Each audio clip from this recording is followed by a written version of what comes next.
Assalamualaikum warahmatullahi wabarakatuh. Sahabat beriman yang dirahmati Allah, kita akan melanjutkan pembahasan 12 golongan yang selalu didoakan oleh para malaikat setiap harinya.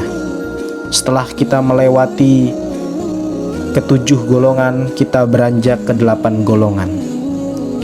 Harapan saya tetap mendoakan bagi sahabat beriman sekalian agar selalu Allah Subhanahu wa Ta'ala berikan kesehatan, berikan kelapangan rezeki, dan semoga Allah Subhanahu wa Ta'ala permudah dan perkuat setiap urusan yang kita hadapi, dan Allah Subhanahu wa Ta'ala senantiasa memberikan keberkahan di setiap umur sahabat sekalian.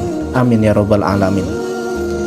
Insyaallah kita akan melanjutkan pembahasan part kedua berkaitan dengan 12 golongan yang selalu didoakan oleh para malaikat setiap hari. Yang ke-8 adalah orang yang mendoakan saudaranya tanpa sepengetahuan yang didoakan. Rasulullah Shallallahu Alaihi Wasallam bersabda, doa seorang muslim untuk saudaranya yang dilakukan tanpa sepengetahuan orang yang didoakannya adalah doa yang akan dikabulkan. Pada kepalanya ada seorang malaikat yang menjadi wakil baginya. Setiap kali dia berdoa untuk saudaranya dengan sebuah kebaikan, maka malaikat tersebut berkata, amin, dan engkau pun mendapatkan apa yang ia dapatkan. Hadis riwayat Imam Muslim. Oleh sebab itu, doakanlah kebaikan kepada saudara-saudara kita yang mungkin sedang tertimpa musibah, yang mungkin sedang diterpa oleh berbagai masalah, atau bahkan yang menyakiti hati kita. Insya Allah kita akan didoakan para malaikat supaya diberikan kekuatan dan kelapangan lebih dan berkali lipat, yang itu sumbernya dari Allah Subhanahu wa Ta'ala. Masya Allah. Lalu yang ke-9 adalah orang yang berinfak. Dari Abu Hurairah radhiyallahu anhu, ia berkata bahwa Rasulullah Shallallahu Alaihi Wasallam bersabda, tidak suatu hari pun di mana pagi harinya seorang hamba ada padanya kecuali 2 malaikat turun. Salah satu di antara keduanya berkata, ya Allah, berikanlah ganti bagi orang yang berinfak. Dan lainnya berkata, ya Allah, hancurkanlah harta orang yang pelit. Hadis riwayat Bukhari dan Muslim. Maka berinfak ini adalah salah satu kewajiban bagi setiap muslim, karena di dalam berbagai ayat juga disebutkan, dan infakkanlah sebagian hartamu, wa anfiqu mimma razaqnakum, bahwa infakkanlah setiap apa yang diberikan oleh Allah, rizki yang telah dititipkan oleh Allah Subhanahu wa Ta'ala. Maka kita bisa berinfak kepada orang-orang yang membutuhkan, kita bisa berinfak kepada lembaga amal yang kita percaya, yang dengannya bisa membuahkan kebaikan demi kebaikan. Dan insya Allah harta kita penuh dengan keberkahan. Lalu yang ke-10, sahabat beriman rahimani wa rahimakumullah, adalah orang yang makan sahur. Dari Abdullah bin Umar, ia berkata bahwa Rasulullah Shallallahu Alaihi Wasallam bersabda, sesungguhnya Allah dan para malaikat bersolawat kepada orang yang sedang makan sahur. Hadis riwayat Ibnu Hibban dan Imam At-Tabrani.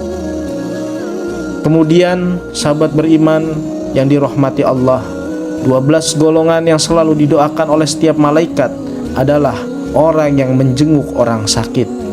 Dari Ali bin Abi Thalib, ia berkata bahwa Rasulullah Shallallahu Alaihi Wasallam bersabda, tidaklah seorang mukmin menjenguk saudaranya kecuali Allah akan mengutus 70.000 malaikat untuknya, yang akan bersolawat kepadanya di waktu siang kapan saja hingga sore, dan di waktu malam kapan saja hingga subuh. Hadis riwayat Ahmad.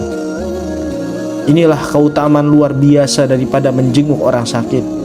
Bukan hanya keutamaan di langit, melainkan juga keutamaan di bumi kita akan mendapatkan daripada membuat dan semangati orang-orang yang sakit.